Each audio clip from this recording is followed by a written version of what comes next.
আর যখন এই ভয়াবহ মর্মান্তিক ঘটনা ঘটে গিয়েছে, তরতাজা একটি প্রাণ চলে গিয়েছে, তখনও কিন্তু রাজনৈতিক তর্ক বিতর্ক তুঙ্গে রয়েছে।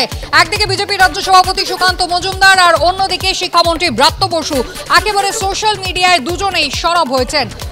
সুকান্ত মজুমদারের বক্তব্য, প্রশাসনিক মদত ছাড়া বিশ্ববিদ্যালয় ক্যাম্পাসে টিএমসিপি, এসএফআই এর মতো ছাত্র সংগঠনগুলি র্যাগিং চালাতে পারে না।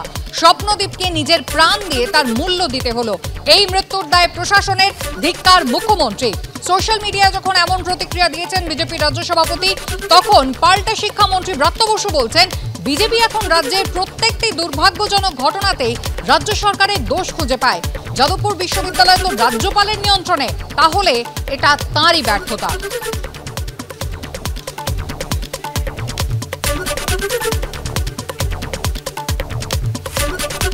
নিউ বয়েজ হস্টেলের সামনে রয়েছি এবং মেইন হস্টেল থেকে যারা পড়ুয়া ফার্স্ট ইয়ারে যারা আন্ডার গ্র্যাজুয়েট তাদেরকে এখানেই স্থানান্তরিত করার নির্দেশ দেওয়া হয়েছে। সকালেই তারা স্থানান্তরিত করার যে প্রক্রিয়া সেটা চলছে, অনেকেই এখানে শিফট করে গেছেন এবং একই সঙ্গে যারা প্রাক্তনী এবং যারা বহিরাগত তাদেরকে না থাকার নির্দেশ দেওয়া হয়েছে। আমাদের সঙ্গে রয়েছেন শিবম কুমার, লখনউয়ের বাসিন্দা, এখানে পড়ুয়া ছিল।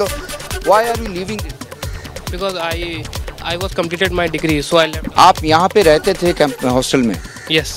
तो आप आज छोड़ रहे क्यों? क्योंकि हमारा डिग्री कंप्लीट हो गया और कल हमारा डिसर्टेशन था वो कंप्लीट हो गया, तो आज हम लोग को छोड़ना पड़ेगा। और जो न्यू बैच है वो कल से ज्वाइन करेगा इधर। तो आप लोग को क्या हॉस्टल छोड़ने के लिए आज बताया गया? हाँ, हमको पहले ही इन्फॉर्म कर दिया गया था, मतलब 20 डेज़ पहले ही, कि आपको 10 तारीख के बाद हॉस्टल छोड़ना पड़ेगा। ये जो डेथ हुआ जो स्टूडेंट का, आप लोग क्या बोलते हैं, यहाँ पे रैगिंग होता है? आप लोग को ये एलिगेशन वो लोग परिवार से कर? लेकिन ये जो न्यू बॉयज़ हॉस्टल में तो ऐसा तो नहीं देखा गया कि रैगिंग होता है, क्योंकि हम ही लोग सीनियर थे तो हम लोग नहीं करते थे, तो हम लोग के सामने तो ऐसा कुछ भी नहीं आया। जब तक मैं यहाँ रहा, मुझे यहाँ पर 2 साल हो गए रहते हुए, रैगिंग का कोई भी ऐसा केस नहीं आया और हमने किसी के साथ किया भी नहीं और हमने कभी देखा भी नहीं। तो ये जो एलिगेशंस आ रहे हैं, आपको क्या बोलना है? आप तो यहाँ का पास आउट है अभी, मतलब स्टूडेंट भी है अभी।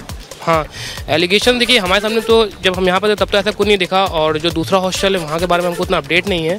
लेकिन ये चीज़ सही नहीं है कि किसी भी स्टूडेंट के लिए रैगिंग होना और वो अपनी ज़िंदगी से चले जाना। एक वो मुझे लगता है कि वो अपकमिंग एक अच्छा ब्राइट फ्यूचर उसका कुछ होता, बट अब वो नहीं है तो अब हम कुछ नहीं कर सकते। इसके लिए यूनिवर्सिटी का कोई रिस्पॉन्सिबिलिटी रहता है, कोई पड़ता है? आपको क्या लगता है रैगिंग को लेके? नो, ये जो डेथ हुआ है, ये जो फर्स्ट ईयर स्टूडेंट का, रिस्पॉन्सिबिलिटी किसका है? यूनिवर्सिटी का है, क्योंकि यूनिवर्सिटी के अंडर ही हर चीज़ है और यूनिवर्सिटी तो मेन ऑर्गेनाइजेशन है इसका, तो बिल्कुल भी उसका हक बनता है, उसको पूरा उस पर जोर करना चाहिए। और अब तो मतलब मुझे लगता है कि और स्टैंड लेना चाहिए बच्चों के प्रति, क्योंकि बच्चे जो भी आ रहे हैं उनके लिए एक नया सपना है, और वो सपना अगर नहीं पूरा होगा तो उनकी फैमिली को बहुत ही पेन होगा इस चीज़ को। एक घर का कोई इंसान जाने से तो मुझे लगता है कि एक उसके लिए कुछ भी नहीं कहा जा सकता।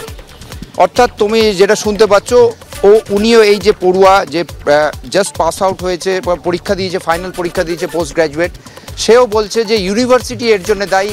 এই যে নিউ বয়েজ হস্টেল, এই নিউ বয়েজ হস্টেলেই সমস্ত ফার্স্ট ইয়ারের যারা আন্ডার গ্র্যাজুয়েট তাদেরকে শিফট করার নির্দেশ দেওয়া হয়েছে এবং প্রাক্তনী এবং বহিরাগতদের বেরিয়ে যাওয়ার নির্দেশ দেওয়া হয়েছে। আমরা দেখলাম একজন প্রাক্তনী যে পাস আউট হয়ে গিয়েছে, সে এখান থেকে এরকম সকাল থেকে একাধিক যারা প্রাক্তনী বা যারা জাস্ট পাস আউট হয়েছে তারা বেরিয়ে যাচ্ছে।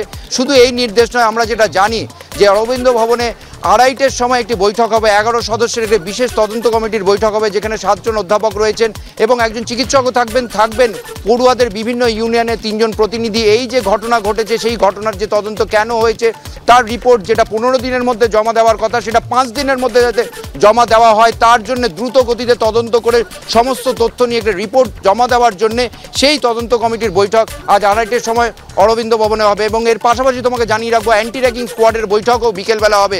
সব মিলিয়ে যে পদক্ষেপ করার জন্য বিশ্ববিদ্যালয় কর্তৃপক্ষ যে উদ্যোগ দেখাচ্ছে, বিভিন্ন মহল থেকে প্রশ্ন উঠছে, এই মৃত্যুর জন্য বিশ্ববিদ্যালয় কর্তৃপক্ষ দায় এড়াতে পারে না এবং এই র্যাগিংয়ের অভিযোগ বারবার প্রাক্তনীরা করছেন এবং যারা আবাসিক তারাও করছেন। এই র্যাগিংয়ের ঘটনা থামানোর জন্য কেন পদক্ষেপ করা হয়নি, এই প্রশ্ন উঠছে। আর এর পাশাপাশি পুলিশি তদন্ত, যেটা ময়ূক বলছিল যে সমস্ত পক্ষ থেকে যে সহযোগিতার কথা বলা হয়েছে, পড়ুয়াদের পক্ষ থেকে সহযোগিতা করা হচ্ছে না বলে পুলিশের যে অভিযোগ, ফলে প্রশ্ন থেকে যাচ্ছে যে তদন্তে কি সত্যি সত্যটা বেরিয়ে আসবে।